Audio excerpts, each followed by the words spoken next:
Muy bien, señor. ¿Qué está haciendo aquí? Este no es su lugar. Me estoy mudando, ya le mostré el contrato. Son falsos, él no vive aquí. Sí, eso creemos también. Usted viene con nosotros. Un momento, repítelo. Soy tu jefe, idiota.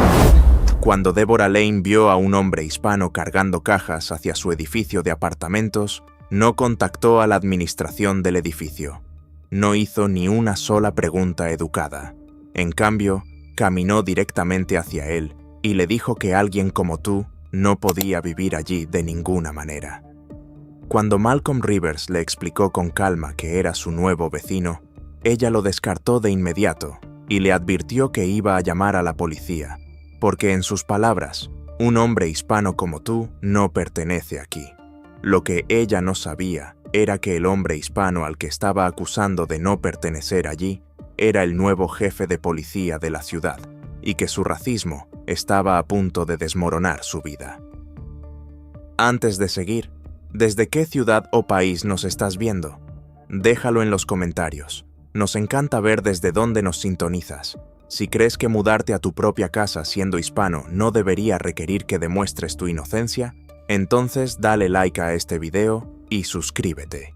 Malcolm Rivers llegó a Westbrook Apartments a las 9:30 de una mañana de sábado con un camión de mudanza estacionado afuera y un fin de semana abierto por delante.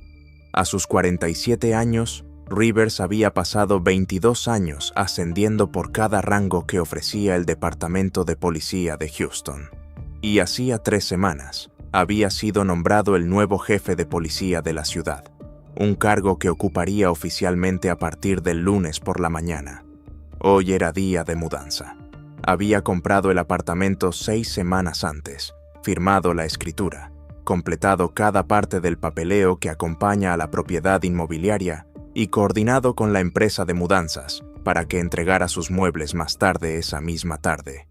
Por ahora, estaba haciendo los primeros viajes él mismo. Cajas de libros, artículos de cocina, pertenencias personales que prefería manejar sin ayuda. Rivers estaba vestido como cualquiera se viste para mudarse un sábado por la mañana. Jeans oscuros, una camiseta gris lisa, tenis, limpios.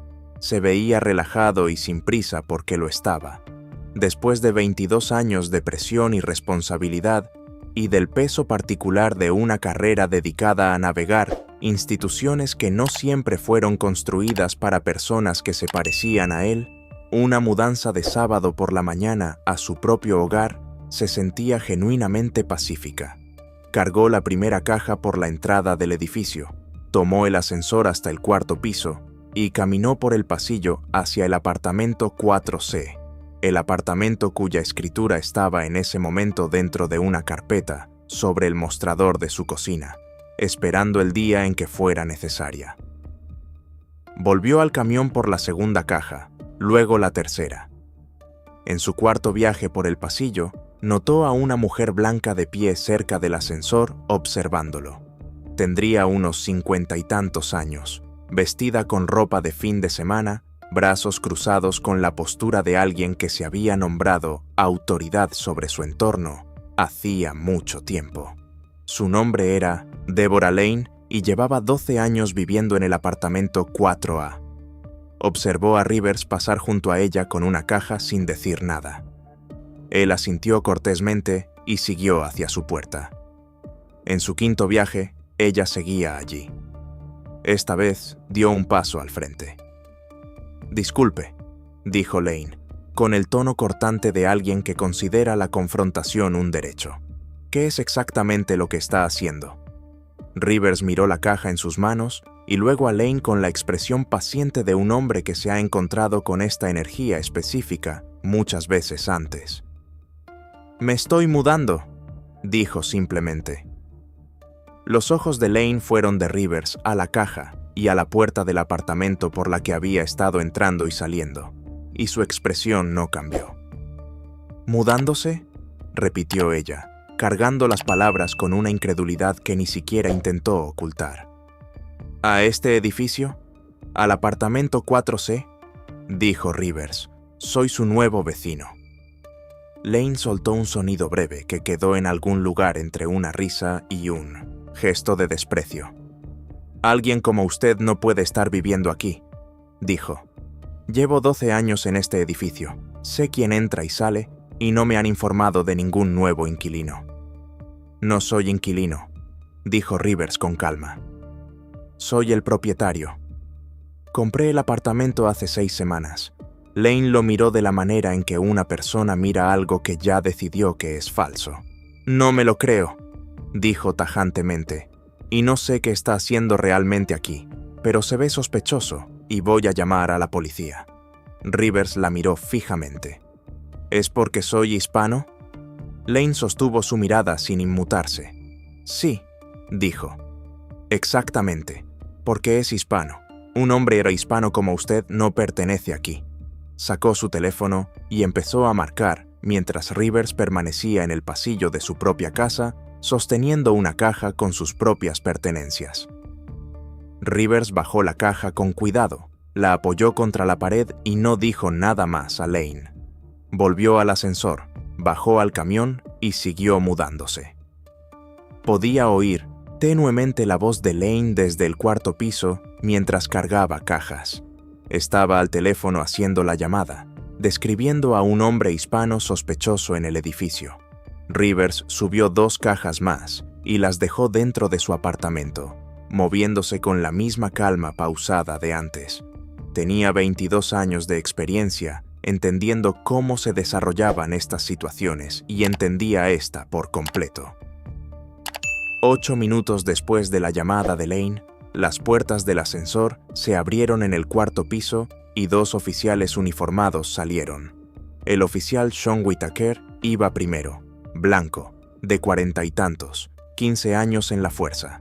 El tipo de oficial que entraba a una situación creyendo que ya sabía lo que iba a encontrar. El oficial Lucas Barrett venía detrás, más joven, a principios de los 30, 3 años en la fuerza, siguiendo la guía de Whitaker, como los oficiales jóvenes siguen a los veteranos cuando aún no han desarrollado la confianza para cuestionar lo que tienen. Delante, Lane estaba esperando cerca del ascensor y señaló de inmediato en dirección a Rivers, que estaba en el pasillo fuera de la puerta de su apartamento, sosteniendo otra caja. «Es él», dijo. Whitaker caminó hacia Rivers con Barrett detrás. Rivers los observó acercarse, dejó su caja en el suelo, se enderezó y les prestó toda su atención. «¿Qué está haciendo en este edificio?», preguntó Whitaker, con el mismo tono que había usado Lane. La suposición de culpabilidad presentada como si fuera una pregunta rutinaria. Rivers lo miró con una calma directa. «Me estoy mudando al apartamento 4C. ¿Hay algún problema?» «Recibimos una llamada sobre un individuo sospechoso en el edificio», dijo Whitaker.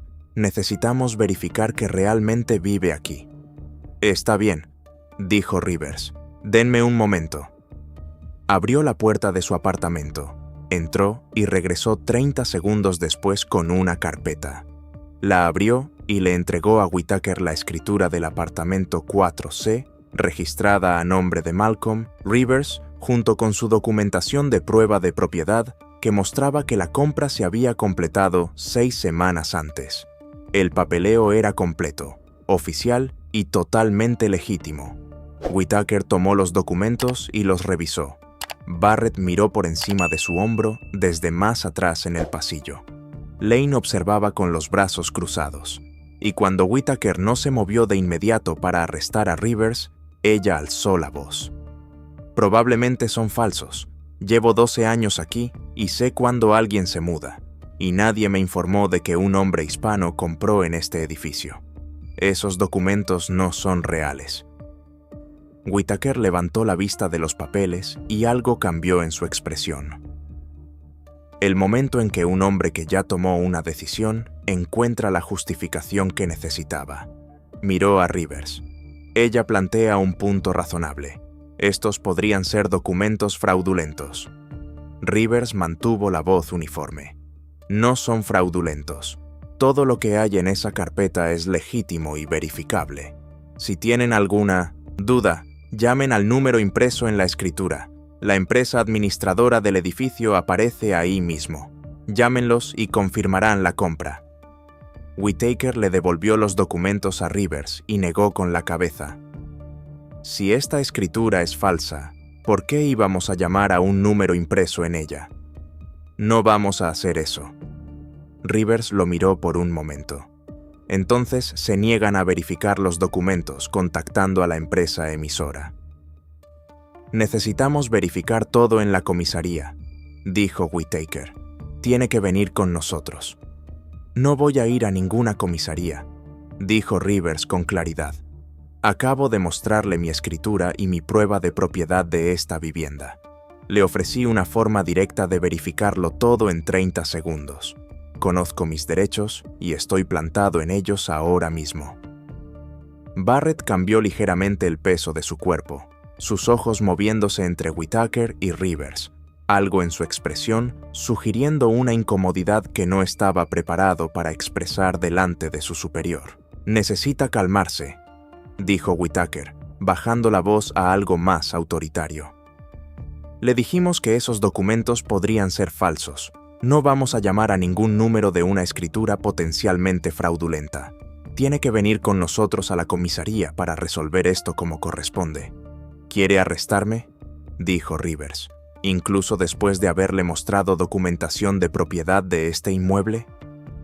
Whittaker no respondió directamente a la pregunta.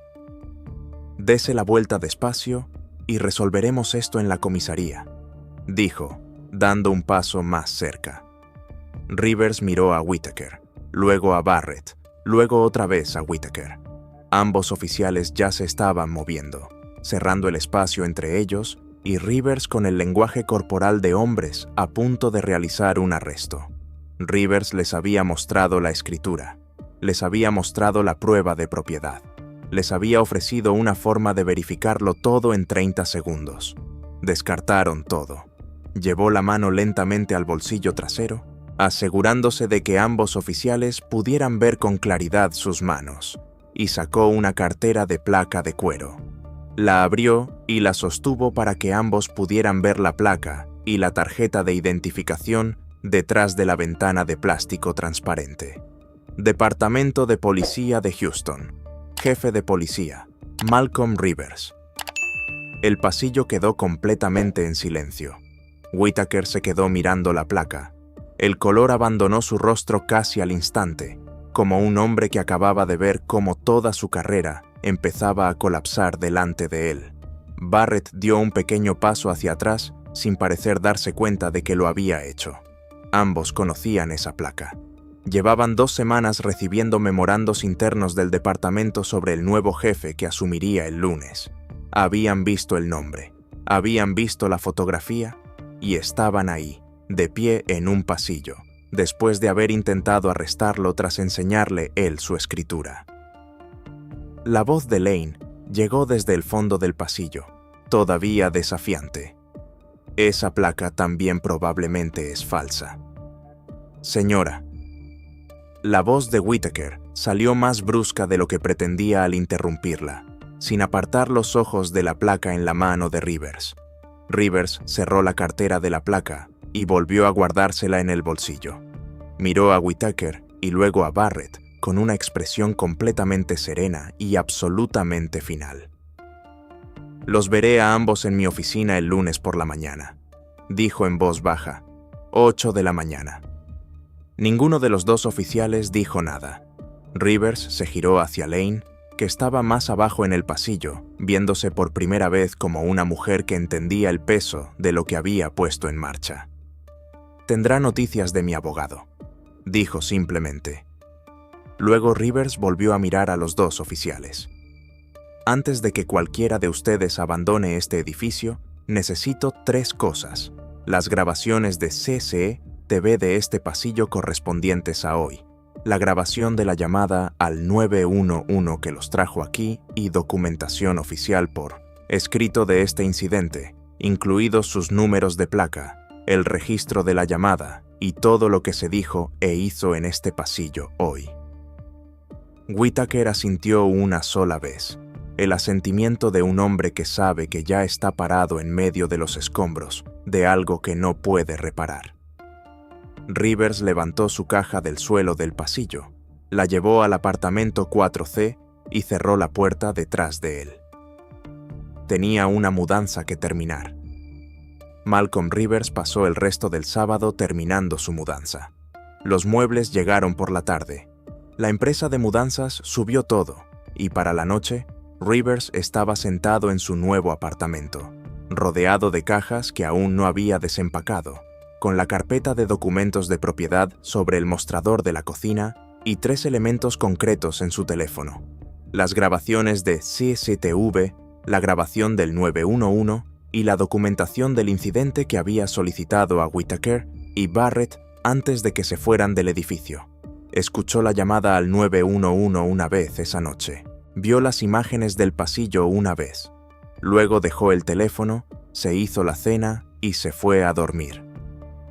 El lunes por la mañana, Rivers llegó a la sede del Departamento de Policía de Houston a las 7:45 de la mañana, con el uniforme completo de jefe. Saludó a los oficiales de recepción, estrechó la mano del personal administrativo que lo estaba esperando y entró por primera vez en su oficina. Se sentó detrás del escritorio, abrió la carpeta que contenía las imágenes de CCTV, la grabación del 911 y el informe del incidente, y revisó todo una última vez con la atención metódica de un hombre que había pasado 22 años construyendo casos. A las 8 de la mañana en punto, llamó a Whitaker y Barrett a su oficina. Ambos oficiales entraron con uniforme completo, viéndose como se ve la gente cuando ya sabe de qué va a tratar la conversación, pero espera que la realidad de algún modo sea más suave que lo que ha imaginado desde el sábado. Rivers esperó a que ambos se sentaran antes de decir nada. Luego se inclinó hacia adelante y pulsó reproducir en su laptop, sin presentar nada ni explicar lo que estaban a punto de escuchar. La llamada al 911 se reprodujo por los altavoces de la laptop en la oficina silenciosa. La voz de Deborah Lane se escuchó con claridad describiendo a un hombre hispano sospechoso en el edificio, y luego llegó el momento que hizo que ambos oficiales se quedaran inmóviles. La despachadora preguntando si el hombre había hecho algo amenazante y la voz de Lane respondiendo que no había hecho nada. Simplemente no creía que un hombre hispano debiera estar viviendo en el edificio.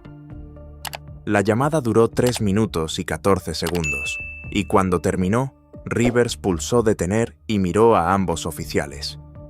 «Esa es la llamada a la que respondieron», dijo Rivers. «Una mujer llamó al 911 porque un hombre hispano estaba cargando cajas. La despachadora confirmó que no se había cometido ningún crimen. Ustedes llegaron y descartaron documentación de propiedad válida». Rivers hizo una pausa. «Luego intentaron arrestarme. Ni Whitaker ni Barrett hablaron». Rivers reprodujo 30 segundos de las imágenes del pasillo que mostraban el momento en que él levantó su escritura y Whitaker la descartó. El momento en que ofreció el número de teléfono y Whitaker se negó a llamar. Y el momento en que ambos oficiales dieron un paso hacia él para arrestarlo antes de que saliera la placa. Cerró la laptop. Los suspendo a ambos con efecto inmediato, en espera de una investigación completa de asuntos internos. Entregarán sus placas y sus armas de servicio al oficial de turno antes de abandonar este edificio hoy. No hablarán de este asunto con ningún colega ni con los medios. Una investigación formal determinará los siguientes pasos. Whitaker abrió la boca. Rivers levantó una mano y Whitaker volvió a cerrarla. «No me interesan explicaciones esta mañana», dijo Rivers. «Asuntos internos les dará a ambos la oportunidad de explicarse. Ese es su trabajo. Mi trabajo ahora mismo es asegurarme de que esto se maneje de manera correcta y completa». Ambos oficiales entregaron sus placas y armas esa misma mañana y abandonaron el edificio vestidos de civil. La noticia se propagó rápido por el departamento, como siempre ocurre cuando algo importante sucede en el primer día de un jefe. Y para media mañana, cada oficial en el edificio sabía que el nuevo jefe había llegado para descubrir que 2 de sus colegas habían sido suspendidos por intentar arrestarlo el sábado mientras se mudaba a su propia casa. Asuntos Internos abrió la investigación ese mismo día y pidió los expedientes personales de ambos oficiales. Lo que encontraron en esos archivos fue lo que convirtió una historia sobre una mañana de sábado en algo mucho más grande. Whitaker llevaba 15 años en la fuerza y había acumulado 11 quejas por perfilamiento racial durante ese tiempo. 9 de esas quejas provenían de residentes hispanos que describían haber sido detenidos, interrogados o retenidos sin causa en situaciones en las que su documentación o explicación fue descartada en favor del relato de una persona blanca. Las 11 quejas habían sido investigadas internamente y cerradas sin consecuencias disciplinarias significativas. 3 de ellas tenían notas de supervisores revisores, describiendo a Whitaker como un oficial minucioso y dedicado cuyos instintos habían servido bien al departamento. Barrett llevaba 3 años en la fuerza y ya tenía 7 quejas en su expediente. 6 provenían de minorías. 3 describían situaciones notablemente parecidas a lo que ocurrió en el pasillo de Westbrook Apartments. Barrett, siguiendo la guía de un oficial superior, al descartar documentación válida de una persona hispana, mientras aceptaba sin cuestionar la versión contradictoria de una persona blanca. Las quejas de Barrett fueron cerradas con aún menos escrutinio que las de Whitaker, en gran parte porque era joven y las quejas se atribuyeron a su inexperiencia en lugar de a su sesgo, pero la investigación no se detuvo en los oficiales. Rivers había instruido a Asuntos Internos a extraer todo lo relacionado con el incidente del sábado, incluido el historial completo de seguridad del edificio. Y cuando los investigadores revisaron 2 años de imágenes de las cámaras de Westbrook Apartments, encontraron un patrón que hizo que la investigación fuera mucho mayor que la de 2 oficiales con malos historiales de quejas. Deborah Lane aparecía en las grabaciones 114 veces a lo largo de 2 años. En 41 de esas apariciones se la veía en pasillos o cerca del ascensor en situaciones que no tenían nada que ver con sus propios desplazamientos por el edificio. Estaba vigilando a la gente.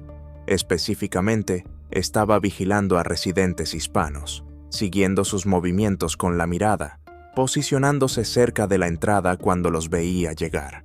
Y en 12 incidentes documentados, se la veía en cámara, llevando la mano al teléfono inmediatamente después de que un residente hispano pasara junto a ella. Se contactó a la empresa administradora del edificio y se extrajeron sus registros de quejas a petición de Asuntos Internos. Lane había presentado 23 quejas formales en 12 años. 19 de ellas fueron contra residentes hispanos. Las quejas iban desde violaciones por ruido hasta acusaciones de comportamiento sospechoso y daños a la propiedad, ninguna de las cuales se confirmó tras investigarse.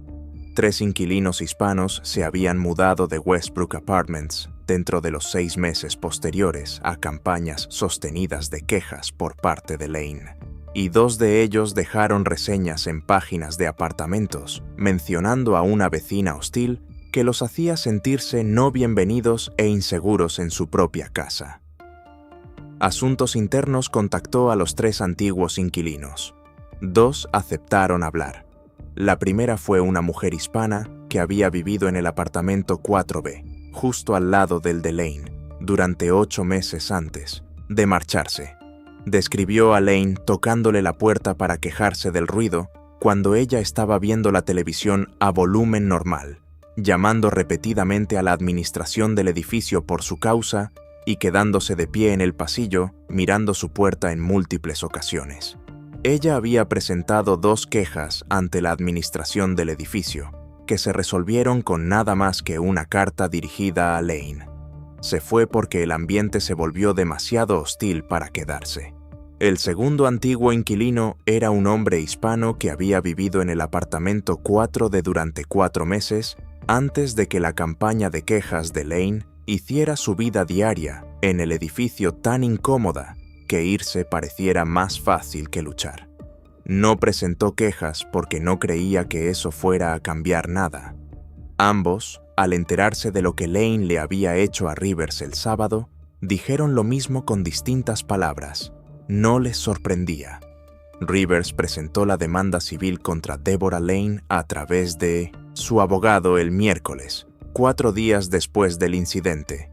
La demanda citaba discriminación racial, acoso y la presentación de una denuncia policial falsa motivada por prejuicio racial. Solicitaba $200,000 en daños. Lane recibió la notificación en el apartamento 4A el jueves por la mañana.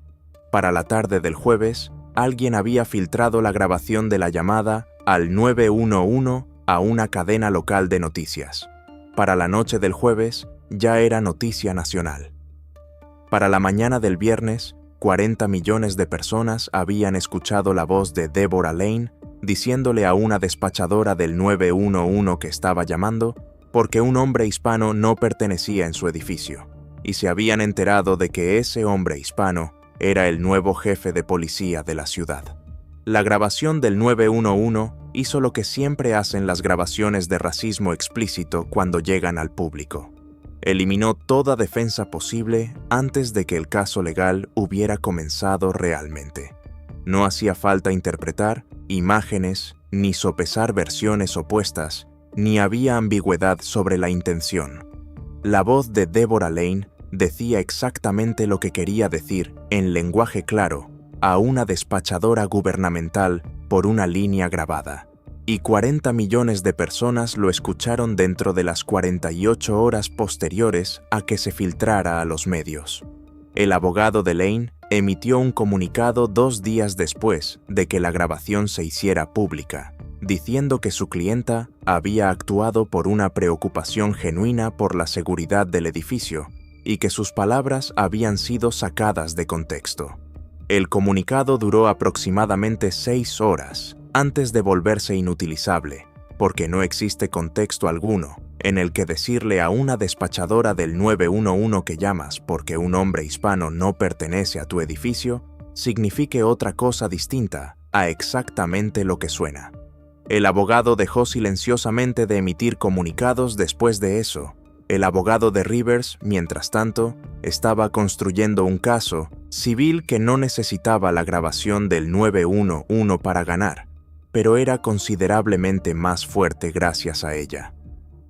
Las imágenes de CCTV de Westbrook Apartments fueron presentadas como evidencia mostrando el patrón de conducta de Lane durante 2 años. 114 apariciones en pasillos y áreas comunes, 41 de ellas involucrando vigilancia de residentes hispanos, 12 mostrándola llevando la mano al teléfono inmediatamente después de que una persona hispana pasara junto a ella. Las imágenes fueron editadas en una secuencia cronológica clara, y cuando el abogado de Rivers se las mostró al abogado contrario en una reunión previa al juicio, el abogado de Lane pidió un descanso de 10 minutos y regresó recomendando a su clienta considerar un acuerdo. Lane se negó a llegar a un acuerdo. Mantuvo que sus acciones estaban justificadas y que las imágenes estaban siendo tergiversadas. Esa decisión llevó el caso a juicio y puso su comportamiento delante de un juez y un jurado, con todo el peso de 2 años de vigilancia documentada, una grabación del 911 admitiendo motivación racial, 3 testimonios de antiguos inquilinos describiendo campañas de acoso que los expulsaron de sus hogares, y los registros de la administración del edificio, mostrando 19 quejas presentadas contra residentes hispanos en 12 años sin una sola conclusión confirmada. La investigación de asuntos internos sobre Whitaker y Barrett concluyó en 14 días. Ambos oficiales fueron despedidos. La carta de despido de Whitaker citaba sus 11 quejas por perfilamiento racial, su patrón de descartar documentación de residentes hispanos en favor de versiones blancas no verificadas y su conducta el sábado, que la investigación concluyó era la continuación directa de un patrón que el departamento no había abordado durante 15 años. La carta de despido de Barrett citaba sus 7 quejas en 3 años y su disposición demostrada a seguir el perfilamiento racial de un oficial superior sin ejercer juicio, independiente ni plantear las preocupaciones profesionales que la situación claramente exigía. Ambos oficiales apelaron sus despidos a través del sindicato policial. El sindicato revisó las imágenes de CCTV del incidente del pasillo, leyó las 18 quejas combinadas contra ambos oficiales, escuchó la grabación del 911 y se negó a continuar con las apelaciones. Ni siquiera el sindicato pudo construir una defensa alrededor de imágenes de un pasillo, mostrando a dos oficiales intentando arrestar a su propio jefe, después de que éste les mostrara documentación legal de propiedad y ofreciera un método directo de verificación. Los 3 antiguos inquilinos hispanos, que habían sido expulsados del edificio por las campañas de acoso de Lane, presentaron sus propias demandas civiles contra Lane y la empresa administradora del edificio. La empresa administradora, enfrentándose a pruebas de que las campañas de quejas de Lane contra residentes hispanos habían sido investigadas de manera inadecuada durante 12 años, resolvió ambas reclamaciones de forma rápida y silenciosa. Reemplazó al administrador del edificio que había manejado las quejas de Lane y emitió una disculpa formal a todos los antiguos residentes afectados. Lo que convirtió la rueda de prensa de Rivers en el momento que atravesó todo lo demás fue su simplicidad. Se puso frente al podio con su uniforme de jefe y habló durante 4 minutos sin notas. Describió la mañana del sábado. Describió cargar cajas. Describió a Lane diciéndole que no pertenecía allí. Describió mostrarles su escritura a 2 oficiales y ver cómo escogían la palabra de Lane por encima de su documentación. Y luego dijo la frase que todos los titulares usaron a la mañana siguiente. «Yo tenía una placa», dijo Rivers, con la voz baja y completamente firme. «La mayoría de la gente no. Y necesito que esta ciudad entienda que lo que me pasó a mí el sábado ha estado ocurriéndoles a personas sin placa en este edificio durante 12 años y en edificios como este por toda la ciudad durante mucho más tiempo. Mi placa me sacó de ese pasillo. No debería haber sido necesaria. La escritura debería haber bastado. Ser un ser humano cargando cajas hacia su propia casa debería haber bastado». Hizo una pausa de 3 segundos y miró directamente a las cámaras. «No bastó, y eso es lo que vamos a arreglar». La sala quedó en silencio después de que terminó de hablar.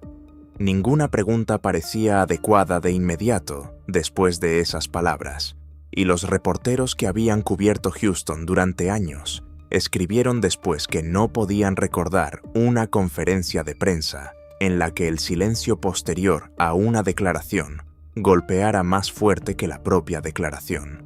Lane vio la rueda de prensa desde el apartamento 4A, sabiendo que su juicio era en 3 semanas, sabiendo que las imágenes existían, sabiendo que la grabación existía, sabiendo que 3 personas que habían abandonado el edificio por su culpa iban a sentarse en una sala del tribunal y describir en detalle lo que les había hecho. Había pasado 12 años creyendo que la blancura del edificio era algo que ella estaba manteniendo. Había pasado 12 años presentando quejas y viendo marcharse a residentes hispanos y sintiéndose satisfecha por ello. Y había pasado una mañana de sábado diciéndole a un jefe de policía que no pertenecía a un lugar que era suyo. Y toda la estructura de lo que creía estar protegiendo se había derrumbado en una demanda, una noticia nacional y una fecha de juicio que no podía evitar. Whitaker y Barrett fueron procesados para salir del departamento el mismo día, entregando su equipo, vaciando sus casilleros y dejando un edificio en el que habían trabajado durante 15 y 3 años, respectivamente. Whitaker se detuvo en el estacionamiento y se sentó en su coche durante 20 minutos antes de marcharse. Barrett se fue sin detenerse. Ninguno de los dos tuvo nada que decir a los periodistas que esperaban afuera. La ciudad tenía su respuesta a la pregunta que la rueda de prensa de Rivers había planteado públicamente, pero que la evidencia llevaba semanas respondiendo. Esto no fue solo una mañana de sábado, fue un patrón, y el patrón tenía un precio que estaba a punto de pagarse por completo. El juicio civil contra Deborah Lane comenzó 3 semanas después de que Rivers presentara su demanda y duró 4 días. Su abogado había pasado esas 3 semanas buscando una versión de los hechos que pudiera sobrevivir a la grabación del 911, a los 2 años de imágenes de vigilancia del pasillo, a los testimonios de 3 antiguos inquilinos y a los registros de la administración del edificio, mostrando 19 quejas contra residentes hispanos en 12 años. No encontró ninguna porque no existía. El juicio fue menos una contienda legal que una presentación estructurada de evidencia contra una mujer que le había dicho a una despachadora del 911 su motivación exacta con su propia voz, en una línea gubernamental grabada. Los 3 antiguos inquilinos testificaron el segundo día. La mujer hispana que había vivido en el apartamento 4B describió 8 meses de acoso sostenido que la hicieron sentirse una intrusa en su propia casa cada vez que salía al pasillo. El hombre hispano del apartamento 4 describió 4 meses de lo mismo. Un tercer antiguo residente que no había hablado públicamente antes del juicio describió a Lane de pie fuera de su puerta en 3 noches distintas y llamando a la administración del edificio para denunciarlo por ruido mientras él estaba sentado en silencio leyendo. Los 3 describieron presentar quejas que no produjeron nada e irse, porque quedarse se sentía imposible. Los 3 describieron mirar la historia de Rivers y reconocer la suya propia. El jurado deliberó durante 6 horas y falló a favor de Rivers en todos los cargos: discriminación racial, acoso y presentación de una denuncia policial falsa motivada por prejuicio racial. A Lane se le ordenó pagar $200,000 en daños. Su abogado empezó de inmediato a discutir opciones de apelación, y Lane lo despidió antes de que terminara la frase, lo que sugería que entendía que apelar solo prolongaría una historia de la que necesitaba dejar de formar parte. Las consecuencias financieras llegaron desde múltiples direcciones al mismo tiempo.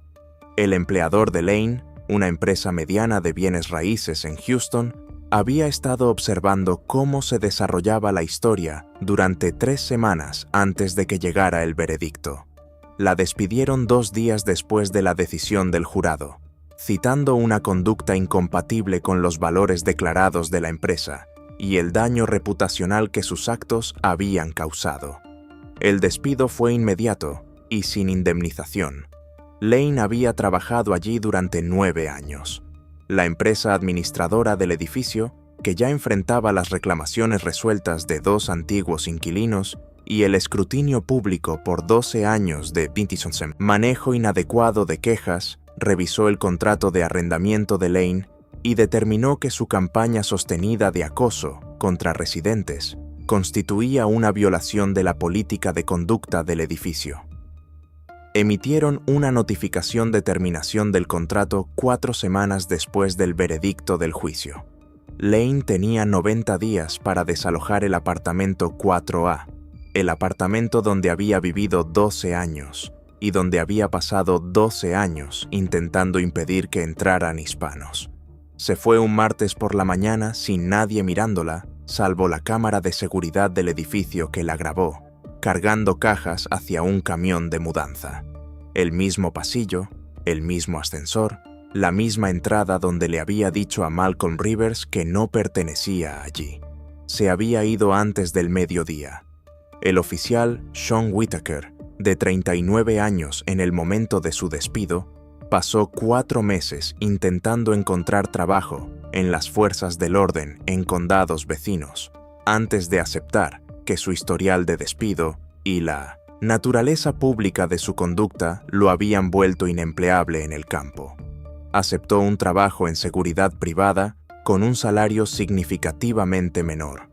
Su apelación al sindicato policial fue rechazada. Su pensión estaba bajo revisión pendiente del resultado de una demanda civil separada presentada contra él personalmente por un residente hispano que había sido detenido injustamente por Whitaker en 2019 y que había vuelto a presentar su queja previamente desestimada, después de que el incidente de Westbrook hiciera innegable el patrón. El oficial Lucas Barrett, de 31 años, abandonó por completo las fuerzas del orden tras su despido y se fue de Houston dentro de los 2 meses posteriores a ser despedido.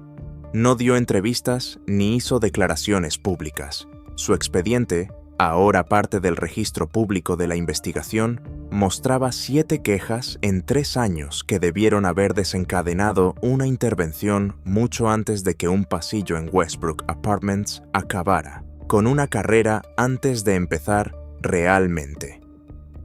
La rendición de cuentas de la empresa administradora del edificio se extendió más allá de las reclamaciones resueltas de los inquilinos. Una auditoría de la Autoridad de Vivienda de la ciudad, activada por la investigación, revisó sus procedimientos de manejo de quejas en las 12 propiedades que administraban y encontró patrones similares de respuesta inadecuada a quejas de acoso en otros 3 edificios. Se implementaron nuevos procedimientos obligatorios que exigían revisión independiente de todas las quejas de acoso entre inquilinos, escalamiento automático cuando las quejas contra un solo residente superaran 3 en cualquier periodo de 12 meses y documentación obligatoria de los resultados para todas las quejas presentadas. Rivers utilizó su plataforma como jefe para impulsar 3 reformas específicas en su primer año, que describió públicamente como respuestas directas a lo que había sucedido aquella mañana de sábado. La primera exigía que todos los oficiales documentaran su razón específica para dudar de cualquier identificación o documentación de propiedad en lugar de limitarse a decir que podía ser fraudulenta, una respuesta directa a la negativa de Whitaker a llamar al número de la escritura. La segunda creó un panel independiente de revisión civil para todas las quejas de perfilamiento racial, eliminando el proceso interno que había permitido que las 11 quejas de Whitaker y las 7 de Barrett fueran desestimadas sin consecuencias. La tercera estableció un programa de enlace comunitario que colocaba a los oficiales en contacto directo y regular con los vecindarios que patrullaban, con medidas de responsabilidad ligadas a la opinión de la comunidad y no solo al número de arrestos. Las tasas de quejas por perfilamiento racial en el Departamento de Policía de Houston cayeron un 47% durante los 2 primeros años de Rivers como jefe. Las quejas por uso de fuerza bajaron un 31%. La relación del departamento con las comunidades hispanas de la ciudad, dañada por años exactamente del comportamiento que documentaban los expedientes de Whitaker y Barrett, comenzó el trabajo lento y difícil de reconstruirse sobre una base de verdadera rendición de cuentas, en lugar de solo la apariencia de ella. 5 años después del día de la mudanza, Malcolm Rivers seguía siendo el jefe de policía de Houston. Las reformas que implementó en su primer año se habían convertido en modelos citados por departamentos de policía en otras 4 grandes ciudades.